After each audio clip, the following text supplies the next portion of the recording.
choc et qui donc a choisi de mettre ce titre à la une du magazine. Qu'est-ce que vous lui reprochez précisément, au-delà des dérapages? Bon, enfin bon, il y a toujours eu beaucoup de petites phrases quand même dans la classe politique. Est-ce que vous avez le sentiment que Guéant a franchi une ligne, c'est ça? Ce que je lui reproche d'abord, c'est une posture. On se demande s'il est sincère ou si c'est pour des visées électorales.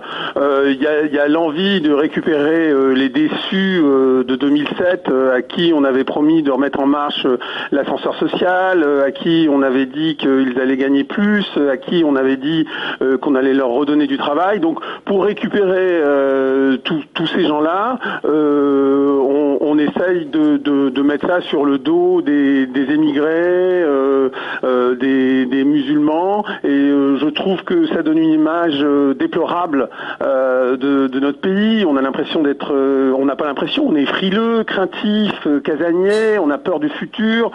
Quand on voit le dynamisme de pays comme le Brésil, l'Inde, les pays émergents, avec des gens qui ont envie d'innover, de réaliser des choses, on se dit qu'on vit dans un pays avec des débats d'avant-hier et que ça fait pas avancer beaucoup les choses. Alors c'est pas seulement une formule et un titre choc à la une, il y a à l'intérieur évidemment un dossier consacré à Claude Guéant, mais aussi une carte postale qu'on va découvrir à l'antenne tout de suite.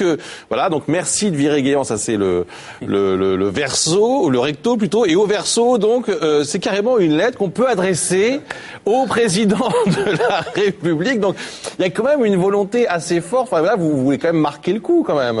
Absolument. Et puis je précise que quand on envoie une carte postale à l'Élysée, il n'est pas nécessaire de la franchir, donc on n'a pas de frais de timbre.